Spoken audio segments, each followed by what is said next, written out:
New York City, unique for a lot of things, but this is one we do not want. Researchers say they have discovered a new COVID variant. This one appears to be spreading rapidly right here in the city. Dana Arshan is live in the newsroom today with what officials are saying. Dana. Christiane, as if so many of us haven't been on edge this whole pandemic, we're now learning more about that new variant, which is possibly circulating only through New York City. Today, Mayor de Blasio and the city's top doctors acknowledged the variant, but said there is no need for greater concern just yet.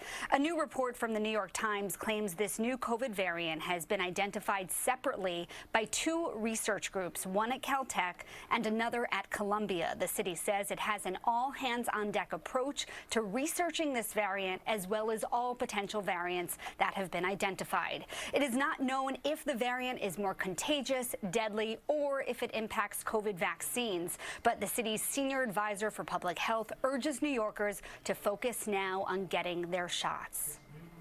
At the two vaccines that are authorized in the U.S., the J&J vaccine, which is likely to be authorized, are incredibly effective at preventing severe illness, hospitalizations, and deaths, the two things that we're most concerned about protecting against. And they do that in multiple different places. The J&J vaccine, for example, was studied in the U.S., in South Africa, in Brazil.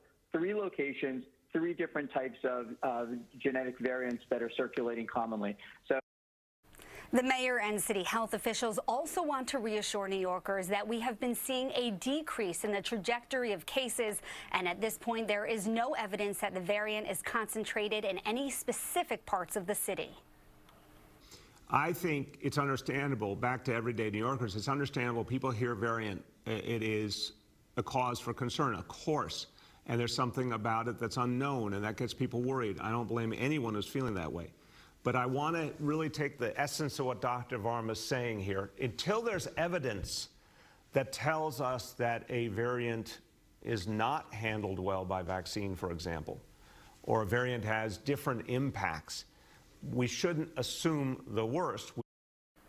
It's important to emphasize that both the studies from Columbia and Caltech have not been vetted by peer review or published in a scientific journal. While experts continue to research, they suggest getting your vaccination as soon as you become eligible and following the same safety guidelines that have been recommended this whole pandemic. Chris. Yeah, get that vaccine if you can get it. Dana, thank you very much. We appreciate it.